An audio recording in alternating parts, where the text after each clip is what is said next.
Hello students, स्वागत है आप सभी का हमारे यूट्यूब चैनल जहांगीर क्लासेस में। तो आज हम लेके आए एक मोस्ट इंपॉर्टेंट टॉपिक जो आईटी एग्ज़ाम में बहुत सारे क्वेश्चन पूछे जाते हैं। तो वो टॉपिक का नाम है फिटिंग औजार। फिटिंग औजार से मतलब है कि जो औजार एवं उपकरण जो किसी भी जॉब को फिटिंग करने के लिए या फिर घिसने के लिए या काटने के लिए जो औजार उपयुक्त किए जाते हैं उन्हें फिटिंग औजार कहते हैं। पिछली वीडियो में टेस्ट सेकंड में पढ़ा था कि जो हस्त औजार होते हैं वो उनको किन किन भागों में बांटा गया है और कौन सा औजार किस मेटल का बना रहता है और कौन से औजार को उपयोग करते समय क्या क्या सावधानियां रखनी चाहिए। तो आज हम बात करने वाले हैं फिटिंग औजार के बारे में। तो चलिए स्टार्ट करते हैं आज का टॉपिक। तो पहला क्वेश्चन है कि निम्न में से कर्तन औजार है। तो कर्तन का मतलब यहाँ पर दिया गया है यानी काटने वाले औजार। तो क्वेश्चन क्या बोल रहा है कि निम्न में से कर्तन औजार क्या है। तो कर्तन औजार होता है कि जो काटने वाले जो औजार होते हैं यानी किसी भी जॉब को काटना है या फिर घिसना है, जहाँ पर जो औजार काम में लाए जाते हैं उसको कर्तन औजार कहते हैं। फिटिंग औजारों को तीन यानी कई भागों में बांटा गया है, जैसे कि कर्तन औजार, मार्किंग एवं मापन औजार, चोट मारने वाले औजार, पकड़ने वाले औजार, ड्रिलिंग औजार और चूड़ियाँ काटने वाले औजार। इन कई प्रकार के औजारों में डिवाइड किया गया है। तो सबसे पहले जो कर्तन औजार है, तो निम्न में से कर्तन औजार कौन सा है। तो रेतियाँ भी एक प्रकार की क्या है, कर्तन औजार है जो क्या है घिसने के लिए काम में लाई जाती है। छेनियाँ, धातु को काटने के लिए छेनियाँ यानी चीजल जो यूज़ की जाती है वो भी क्या है कर्तन औजार है। हेक्सा यानी मेटल को काटने के लिए जो हेक्सा यूज़ की जाती है वो भी क्या है कर्तन औजार है। यानी इसका जो राइट आंसर होगा वो क्या होगा, डी होगा। यानी इस कर्तन औजार कौन से होते हैं, आपके तीनों प्रकार के होते हैं। तीनों प्रकार के कर्तन औजार होते हैं, रेतियाँ, छेनियाँ और हेक्सा। तो आप सभी को समझ में आया। चलिए स्टार्ट करते हैं नेक्स्ट कि रेती का वह भाग जिस पर हैंडल लगाया जाता है। यानी रेती का ऐसा कौन सा भाग है जिस पर क्या लगाया जाता है, हैंडल लगाया जाता है। सबसे पहले अपने डायग्राम बना के समझते हैं कि रेती के कई भागों का विवरण जो हम बताएंगे आपको। जिस प्रकार से ये रेती का डायग्राम है दर्शाया गया कच्चा चित्र। तो सबसे पहले बात करते हैं कि यहाँ पर जो फेस सबसे पहले बात करते हैं कि ये वाला जो पार्ट है यानी यहाँ तक जो पार्ट होता है, ये वाला पार्ट होता है, ये क्या कहलाता है, फेस कहलाता है। यानी इसको किस नाम से जाना जाता है, फेस के नाम से। फेस क्या होता है कि रेती का वह चपटा भाग होता है जिस पर क्या होते हैं, दांते कटे रहते हैं। इस प्रकार से दांते यहाँ पर कटे रहते हैं। तो जो दांते कटे रहते हैं वो भाग क्या कहलाता है, फेस कहलाता है। उसके बाद में बात करते हैं कि टैंक की। टैंक क्या होता है कि जो नुकीला भाग यानी जो पीछे वाला ये वाला जो भाग है ये आपका क्या कहलाता है, टैंक कहलाता है। टैंक इसलिए कहते हैं क्योंकि इस पर क्या होता है कि हैंडल लगाया जाता है। तो हैंडल लगाने वाला जो भाग है वो क्या कहलाता है, टैंक कहलाता है। यानी जो रेती का यानी फाइल का जो पीछे वाला भाग है वो क्या कहलाता है, टैंक, यानी जिस पर हैंडल लगाया जाता है। तो उसके बाद में बात करते हैं कि हैंडल क्या होता है कि जो रेती को पकड़ने के लिए ये वाला जो क्या है, हैंडल है, इसको बोलते हैं हैंडल। जो रेती को पकड़कर और कार्य में लेते हैं यानी आसानी होती है इसे हैंडल को पकड़। अब बात करते हैं कि हील क्या होता है कि जो फेस और टैंक के जो मध्य का भाग होता है, यानी ये वाला जो फेस और टैंक इसके जो मध्य वाला ये जो भाग क्या रहता है, खाली रहता है, उसको क्या बोला जाता है, हील बोला जाता है। हील क्या होता है कि यहाँ पर जिस प्रकार से यहाँ पर कोई कंपनी यानी जो फाइल बना रही है तो वो अपना यहाँ पर मार्किंग कर सकती है या फिर अपना जो ISI जो मार्क यहाँ पर लगा सकती है, इसलिए यह जगह खाली छोड़ जाती है, इसको क्या बोलते हैं, हील। अब बात करते हैं कि कोर की। कोर क्या होती है, यानी रेती का वह पतला भाग जिस पर क्या होता है, समांतर दांते कटे रहते हैं। तो रेती का इस प्रकार से हमने यहाँ से साइड से देखेंगे तो रेती क्या होती है, इतनी चौड़ाई में होती है। तो ये वाला जो पार्ट होता है तो इसको क्या बोलते हैं, कोर यानी एज बोलते हैं। जिस पर क्या होते हैं, दांते कटे रहते हैं। यहाँ पर भी दांते होते हैं, इस प्रकार से जो दांते काटे जाते हैं ये क्या कहलाती है, कोर कहलाती है। अब बात करते हैं टिप या पॉइंट की। जो ये वाला जो नीचे वाला जो पार्ट है ये रह गया, ये क्या होता है, टिप, या इसे क्या कहते हैं, पॉइंट कहते हैं, टिप या पॉइंट कहते हैं। अब बात करते हैं कि शोल्डर जैसे कंधे। तो ये जो रेती का ये वाला जो पार्ट है यानी जो रेती का जो ये वाला जो पार्ट है यहाँ पर दिया गया है, ये आपका क्या, ये वाला जो पार्ट है ये आपका क्या कहलाता है, शोल्डर यानी कंधे। तो रेती का जो फाइल का जो भाग है ये क्या है, शोल्डर। तो क्वेश्चन क्या आएगा कि जिस प्रकार से आपको चिन्हित कर देगा कि ये वाला जो पॉइंट है ये क्या कहलाता है, तो आपको क्या बताना है, ये टिप या पॉइंट। और ये जो भाग जिस पर समांतर दांते कटे रहते हैं ये क्या कहलाती है, कोर या फिर एज। जिस पर दांते कटे रहते हैं समांतर तो वो क्या कहलाता है, फेस कहलाता है। और जिस पर हैंडल लगाया जाता है वो क्या कहलाता है, टैंक कहलाता है। और टैंक और फेस के जो मध्य का भाग होता है वो क्या कहलाता है, हील। ठीक है दोस्तों। अब बात करते हैं कि फेरुल की। फेरुल क्या होता है, फेरुल एक प्रकार का छल्ला होता है जो क्या होता है कि हैंडल के यहाँ पर लगाया जाता है, यहाँ पर एक छल्ला लगाया जाता है ताकि हैंडल क्या है बाहर ना निकले, यानी हैंडल की क्या है फाइल की सांस मजबूती रहे, तो इसको बोला जाता है फेरुल। तो आप सभी को समझ में आ गया हो कि रेती के कई प्रकार के भाग होते हैं जिसके बारे में आपने वर्णन किया। तो क्वेश्चन क्या आएगा कि आपको चिन्हित करके बता देगा कि ये कौन सा भाग है, तो आप सभी को बताना है। तो क्वेश्चन में क्या दिया गया कि रेती का वह भाग जिस पर क्या है हैंडल लगाया जाता है, यानी ऐसा कौन सा भाग है जिस पर हैंडल लगाते हैं। तो ये वाला जो भाग है ये क्या कहलाता है, आपका टैंक कहलाता है, जिस पर क्या लगाया जाता है हैंडल लगाया जाता है। तो अपना राइट आंसर क्या होगा, बी होगा। फेस क्या होता है, जिस पर दांते कटे रहते हैं। हैंडल जिस पर लगाया जाता है वो क्या होता है, टैंक होता है। और हैंडल जो टैंक ऊपर लगाते हैं हैंडल। और हील क्या होती है, हील जो फेस और टैंक के जो मध्य का भाग होता है वो क्या कहलाता है, हील कहलाता है। तो जो 2 नंबर क्वेश्चन है उसका जो राइट आंसर क्या होगा वो होगा टैंक। अब बात करते हैं कि 3 नंबर क्वेश्चन की, कि रेती का वह पतला भाग जिस पर समांतर दांते की एकल पंक्ति होती है। जो अभी मैंने बताया था कि जो फाइल होती है वो इस प्रकार से दिखाई देती है, अगर अपने देखें तो जिसका ये वाला इस प्रकार से क्या होती है फाइल होती है। तो रेती का वह पतला भाग जिस पर क्या समांतर दांते कटे रहते हैं, तो मैंने बताया था अभी जो पीछे वाला डायग्राम है 2 नंबर क्वेश्चन में, जो यहाँ पर जो दांते कटे रहते हैं इस प्रकार से, इसको क्या बोला जाता है कि एज या फिर कोर बोला जाता है। यानी जो इसका जो राइट आंसर क्या होगा वो होगा बी होगा। हील क्या होती है, ये वाला जो पार्ट है वो हील कहलाता है। कोर क्या कहलाती है, ये जो समांतर दांते हैं वो क्या कहलाती है, कोर कहलाती है। फेरुल क्या होता है कि यहाँ पर हैंडल के ऊपर एक रिंग लगाया जाता है छल्ला, वो क्या होता है फेरुल होता है। और हैंडल क्या होता है कि टैंक के ऊपर वाला जो भाग होता है जिसको लकड़ी का हत्था बोलते हैं वो क्या होता है, हैंडल होता है। तो 3 नंबर जो क्वेश्चन का जो राइट आंसर क्या होगा, बी होगा।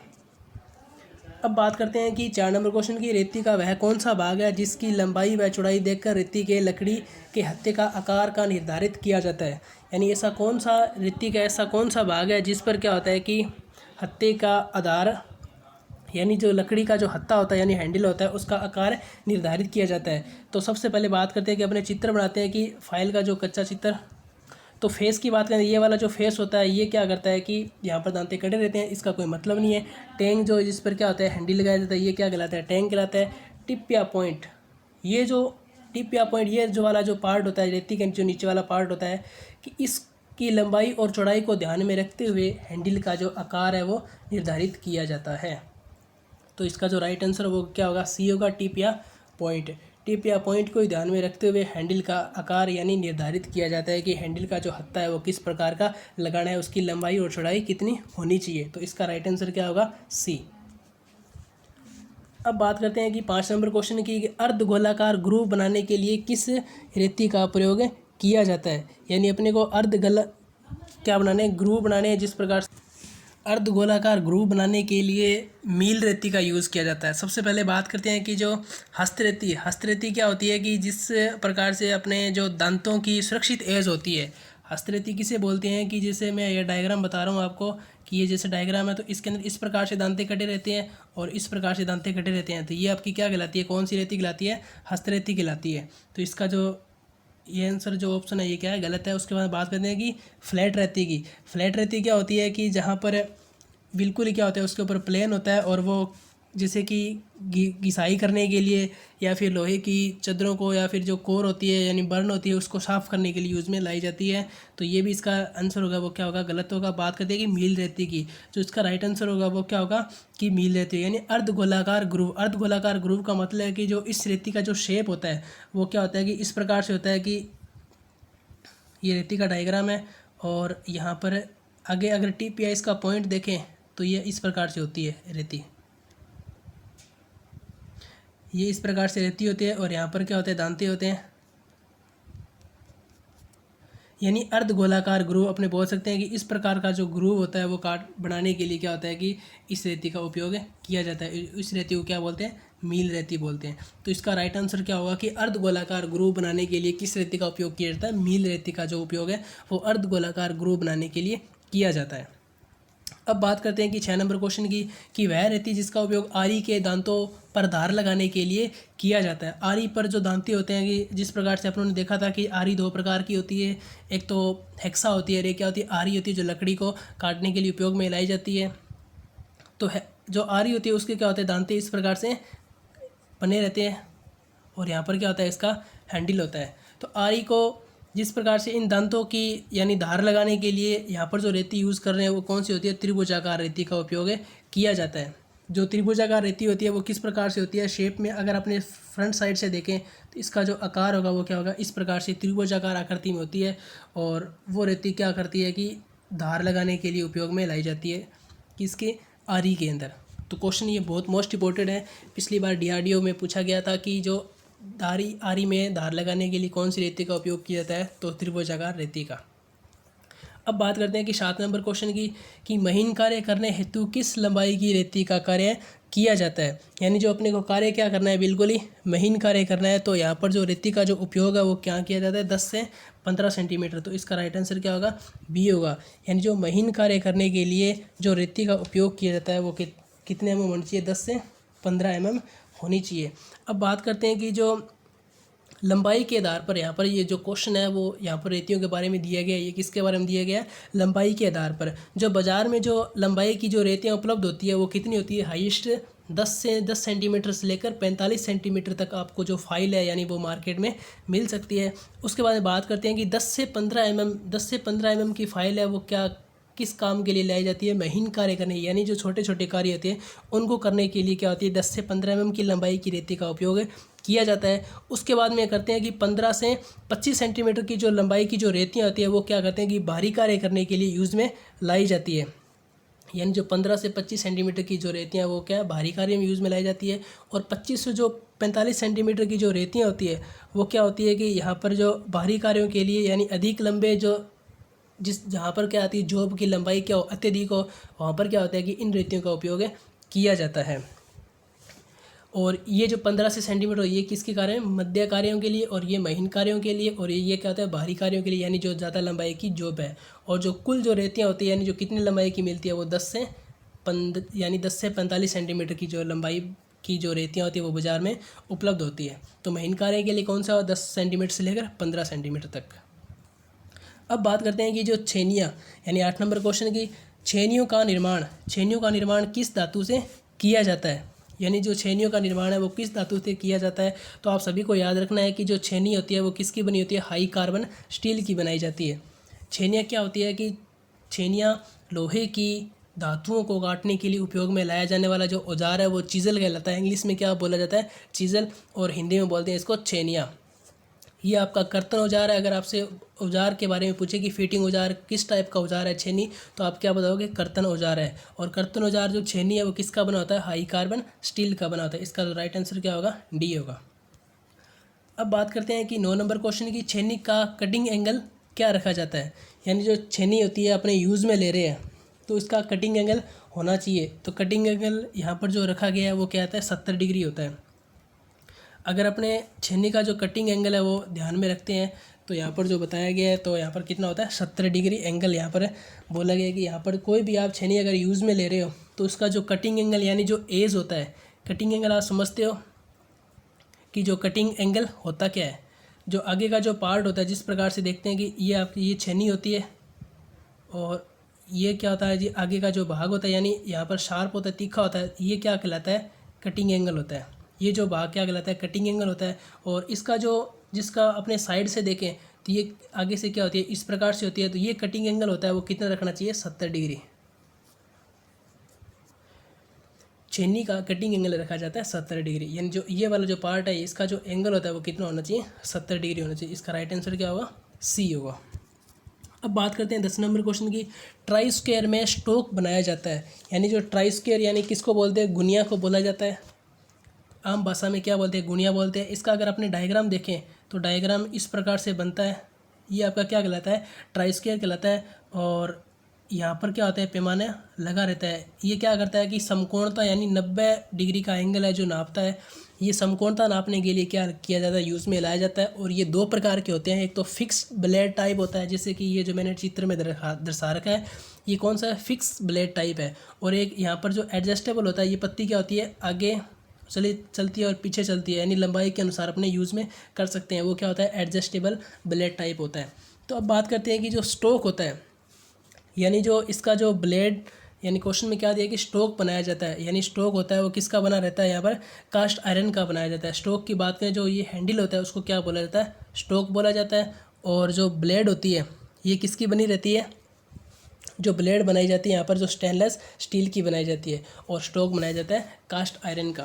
तो क्वेश्चन क्या आएगा कि ट्राई स्क्वायर की ब्लेड बनाई जाती है, तो आप क्या बताओगे, सिलिकॉन स्टील या स्टेनलेस स्टील की बनाई जाती है। और जो हैंडल होता है यानी जो स्टोक होता है वो किसका बना होता है, कास्ट आयरन का। और ट्राई स्क्वायर का उपयोग किस लिए किया जाता है, कि समकोणता नापने के लिए, यानी ब्लेड की जो मार्किंग करने वाले औजार हैं जिसकी अपने समकोणता को परखना है, यानी जांचना है कि ये समकोण है यानी ये अपने एंगल पे 90 डिग्री पे है यानी ये, तो इसलिए किसका यूज़ किया जाता है, ट्राई स्क्वायर का। अब बात करते हैं 11 नंबर क्वेश्चन की, कि धातु की पतली सतहों पर लाइन खींचने के लिए किस औजार का प्रयोग किया जाता है। तो धातु की पतली सतहों को लाइन खींचने के लिए एक जो डिवाइस यानी उपकरण यूज़ में लाया जाता है उसको बोला जाता है स्क्राइबर। तो अपना जो राइट आंसर क्या होगा, वो सी होगा, यानी स्क्राइबर। स्क्राइबर का जो उपयोग है वो कहाँ किया जाता है, कि जैसे कि धातु होती है, धातु के ऊपर पेन पेंसिल से अपने कार्य करेंगे तो वो क्या होती है, इस पर अपने को मार्किंग जो कर रखी है वो अपने को दिखाई नहीं देगी। इसलिए क्या होता है कि एक स्क्राइबर नामक एक उपकरण लाया जाता है जो क्या करता है कि जैसे कि धातुएं होती है उस पर मार्किंग करने के लिए उपयोग में लाया जाता है, यानी लाइनों को खींचने के लिए स्क्राइबर का यूज़ किया जाता है, जो किसका बना होता है, हाई कार्बन स्टील का बनाया जाता है। तो स्क्राइबर का आपको पूछे कि स्क्राइबर किस मेटल का बना होता है, तो आप क्या बताओगे, हाई कार्बन स्टील का बनाया जाता है। और सरकार स्क्राइबर देखें आमतौर पर कितने प्रकार के होते हैं, 4 प्रकार के होते हैं। इस एक प्रकार का मुड़ा स्क्राइबर होता है, जिस प्रकार से सरकार स्क्राइबर का मैं देखता हूँ कि चित्र इस प्रकार से, यहाँ पर क्या होता है, हैंडल होता है और उसके बाद नोक होती है, ये क्या कहलाता है, मुड़ा स्क्राइबर। और उसके बाद में कहते हैं एडजस्टेबल, यहाँ पर जो ये लर्निंग कड़ी रहती है इसके अंदर क्या होता है कि अंदर भी चला जाता है और बाहर भी आता है, यानी एडजस्टेबल यहाँ पे अपने साइज़ के अनुसार से अपने कर सकते हैं। और उसके बाद में आता है सीधा स्क्राइबर। सीधा स्क्राइबर में अंदर क्या होता है कि ओनली फॉर, ये आपका शार्कपन होगा, बस ये आपका क्या कहलाता है, सीधा स्क्राइबर। और एक होता है एडजस्टेबल स्क्राइबर, ये आपका जो आकृति के अंदर देखें तो इस प्रकार से होता है,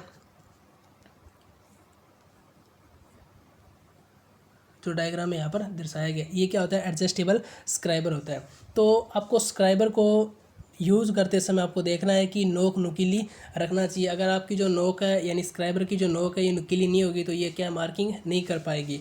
तो आपको क्वेश्चन में क्या आंसर है कि स्क्राइबर का यूज़ किया जाता है धात्विक सतहों पर लाइन खींचने के लिए। अब बात करते हैं कि 12 नंबर क्वेश्चन की, कि स्क्राइबर के सिरों को पत्थर पर घिसकर कितने डिग्री का एंगल बनाया जाता है। तो इसका जो राइट आंसर होगा वो कितना होता है, 12 से 15 डिग्री। 12 से 15 डिग्री का एंगल रखना है अपने को, और पत्थर पर घिसकर जो बनाया जाता है इनका जो एंगल होता है वो कितना होता है, 12 से 15 डिग्री। तो उसके बाद में अपने बात करते हैं कि 13 नंबर क्वेश्चन की, इसकी स्क्राइबर का उपयोग करते समय स्क्राइबर को कितने डिग्री पर रखकर मार्किंग करनी चाहिए। तो यहाँ पर जो स्क्राइबर का बहुत मोस्ट इंपॉर्टेंट क्वेश्चन है, तो इसका जो मार्किंग करनी चाहिए वो कितने होनी चाहिए, 30 से 35 डिग्री के एंगल पे अपने को स्क्राइबर को रखना है और मार्किंग करनी है। आपको बिल्कुल 90 डिग्री पे भी नहीं करनी है और ना ही 60 पे ना ही 80 पे नहीं करनी है। आपको ओनली फिर कितने करनी है, 30 से लेकर 35 डिग्री पर जो एंगल होना चाहिए मार्किंग का, यानी स्क्राइबर का एंगल होना चाहिए, और धातु और स्क्राइबर के बीच का जो एंगल है वो कितना होना चाहिए, 30 से 35 डिग्री पर आपको क्या है, मार्किंग करनी है। तो इसका राइट आंसर क्या होगा, ए। अब बात करते हैं कि स्थायी मार्किंग को अस्थायी यानी अस्थायी मार्किंग को स्थायी बनाने के लिए किस टूल का उपयोग किया जाता है। यानी ये जो मार्किंग है वो अस्थायी है, उसको स्थायी करनी है तो उसका जो किस प्रकार का औजार यानी टूल काम में लिया जाता है, तो वो क्या होता है, पंच होता है। तो इसका राइट आंसर क्या होगा, पंच होगा। पंच एक प्रकार का जो टूल है जो क्या इस प्रकार से होता है, अपनों ने जो पिछली वीडियो में बताया गया था कि पंच 2 प्रकार के होते हैं, एक सेंटर पंच होता है, एक क्या होता है, प्रिक पंच होता है। पंच का जो कार्य क्या होता है कि सतहों पर मार्किंग तो स्क्राइबर से की जाती है।